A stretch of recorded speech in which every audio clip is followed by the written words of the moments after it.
Today we're going to talk about one of the world's most loved ice cream brands, Ben & Jerry's. Ben & Jerry's is an iconic and interesting company, and we're going to talk about 4 things related to the company. First of all, we're going to talk about their history, how they got started and how they became what they are today. Then we're going to talk about the business model that drove some of that historical success.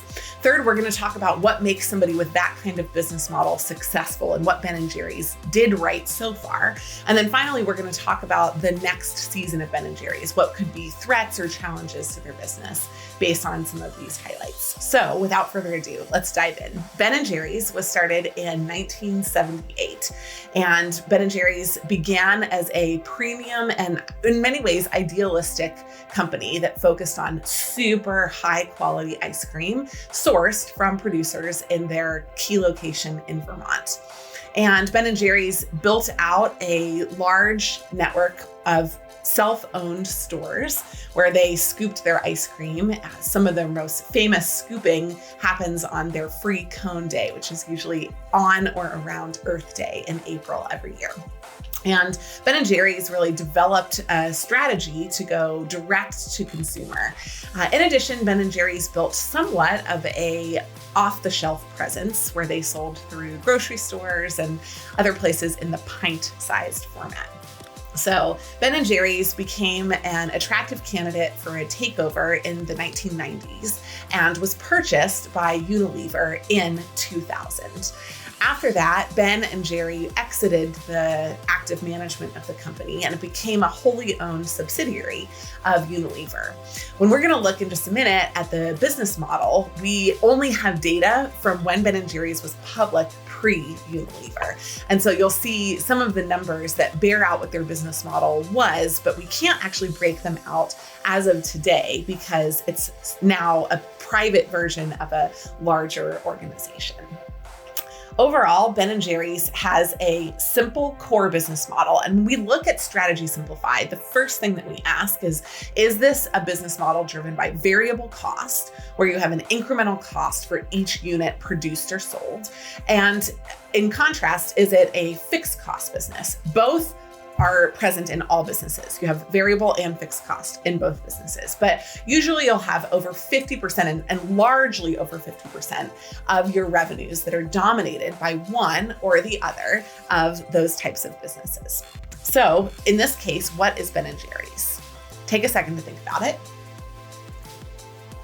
If you said that Ben & Jerry's is a variable cost business, you are right. Ben & Jerry's is a business where each time they produce a pint or a larger session of their ice cream, they are a variable cost business. Now, some of what Unilever was wondering about doing when they purchased the company was about rationalizing or closing down a number of the fixed cost retail channels and focusing on the incremental sales that go through the distribution through their grocery channels. And that has been one of the core strategies of a business like this.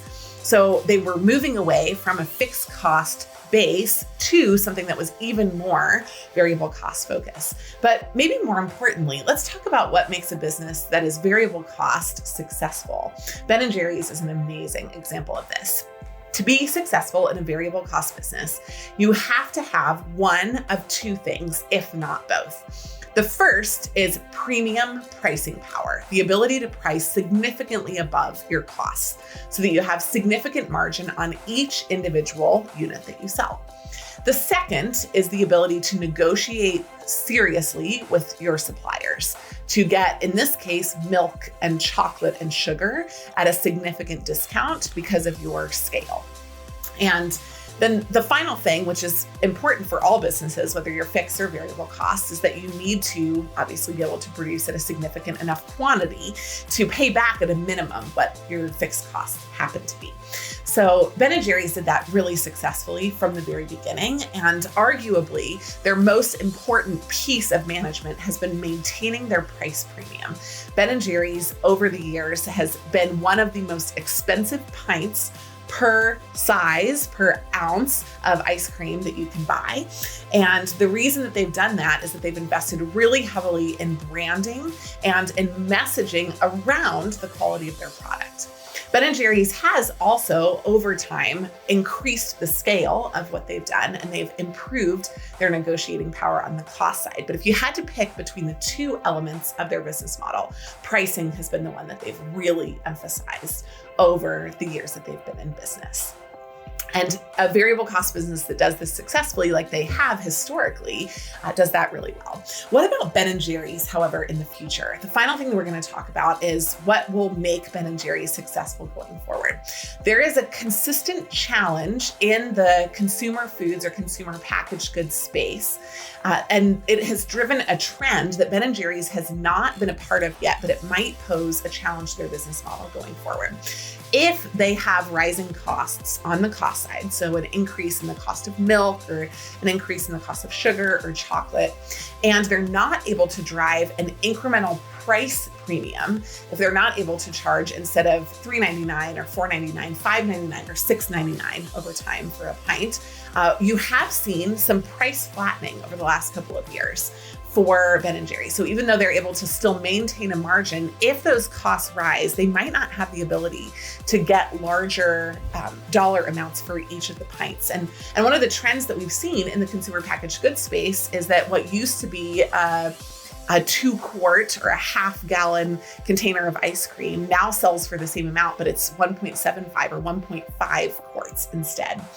And that same trend you have not seen Ben & Jerry's take advantage of, but it may be something that they'll have to think about in the future because they will need to shrink their package size in order to make sure that the profit per package or profit per unit really drives the change of the business. Ben & Jerry's does still do a pretty good job of driving margin inside their retail stores, but as retail foot traffic changes and diminishes, it consistently will pose a challenge for them as well. Overall, Ben & Jerry's is a super strong operator, really good at doing what they do in terms of maintaining a price premium. But for a 40-plus-year-old company to not have the ability to continually increase prices as competition comes in and as people have other choices of pint-sized, good quality frozen yogurt and ice cream, you might see some of these changes create pressure on Ben & Jerry's at some point in the future. So now that we've said that they're a variable cost business model, how do you go about confirming that? What if that's your hypothesis? Or what if you said it was fixed cost and you wanted to go check it out one way or the other?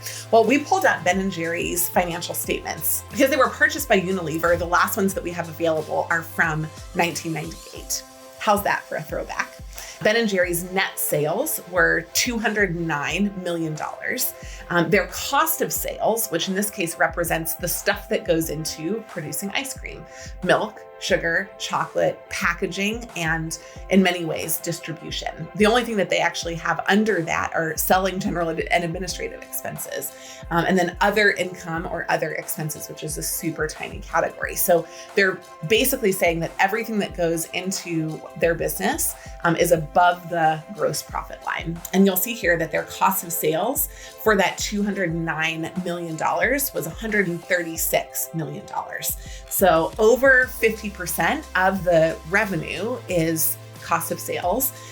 Their selling, general, and administrative cost is only about a half of what their cost of sales is. So 136 million was the cost of sales or the variable cost. And then half of that is about 63.9, so about 64 million in the SG&A expenses.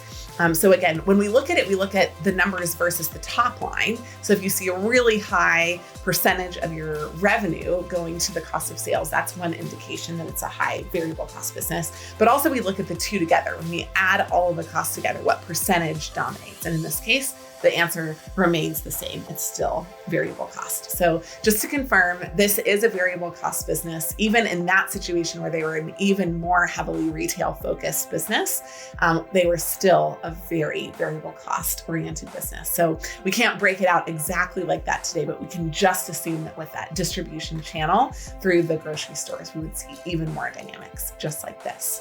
If you have questions about this company, Ben & Jerry's, or if you want to do more case studies like this, please make sure that you subscribe to our podcast and to our YouTube channel. We would love to have you along for the ride as we explore company after company and Strategy Simplified.